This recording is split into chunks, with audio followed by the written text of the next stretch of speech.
और मुफ्त राशन योजना जैसी अनेक जन कल्याणकारी योजनाओं का लाभ आज देश के करोड़ों करोड़ों लोगों को मिल रहा है। वहीं solar mission, electric mobility, green hydrogen mission, स्वच्छ भारत मिशन, नमामि गंगे अभियान, प्लास्टिक मुक्त भारत अभियान जैसी योजनाएं पर्यावरण संरक्षण के साथ साथ जीवन की गुणवत्ता सुधारने की दिशा में भी अहम भूमिका निभा रही हैं। भाइयों बहनों, आदरणीय प्रधानमंत्री जी के मार्गदर्शन में और उनके निरंतर सहयोग से हमारी सरकार भी देवभूमि उत्तराखंड में सामाजिक न्याय की अवधारणा को मजबूत करने के साथ साथ सतत विकास की दिशा में भी निरंतर कार्य कर रही है। चाहे वृद्धावस्था पेंशन हो, साथ ही पति और पत्नी दोनों को पेंशन देने का निर्णय लेना हो, सभी पेंशन योजनाओं में त्रैमासिक के स्थान पर मासिक भुगतान करना हो,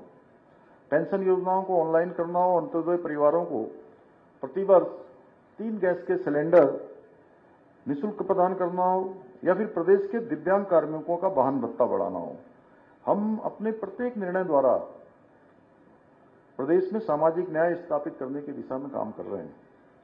यही नहीं, हमारी सरकार ने वर्ष 2030 तक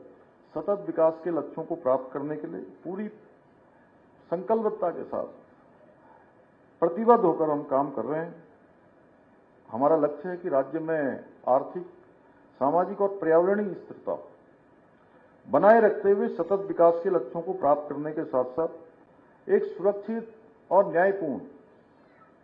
व्यवस्था सुनिश्चित की जाए। इस दिशा में हाल ही में हमारी सरकार ने इकोलॉजी और इकोनॉमी के संतुलन को सुनिश्चित करने हेतु त्रिस्तंभीय एवं 9 सूत्री नीति की शुरुआत की है, जो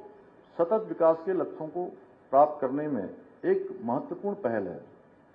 हमने गरीबी उन्मूलन, खाद्य सुरक्षा, पेयजल एवं स्वच्छता, जन्म के समय लिंगानुपात, स्वच्छ ऊर्जा, शहरी विकास, वित्तीय समावेशन और जलवायु परिवर्तन जैसे क्षेत्रों में महत्वपूर्ण उपलब्धियां हासिल की है। हमारी सरकार मुख्यमंत्री महिला उद्यमिता प्रोत्साहन योजना, सौर ऊर्जा क्रांति अभियान, स्मार्ट सिटी मिशन और मुख्यमंत्री शहरी आजीविका योजना जैसी अनेक योजनाओं के माध्यम से इन क्षेत्रों को सशक्त बनाने का काम कर रही है। मेरा मानना है कि हमें उत्तराखंड में इकोलॉजी और इकोनॉमी के बीच संतुलन बनाए रखते हुए कार्य करना होगा, क्योंकि पर्यावरण और विकास एक दूसरे के पूरक हैं और एक दूसरे के बिना अधूरे हैं।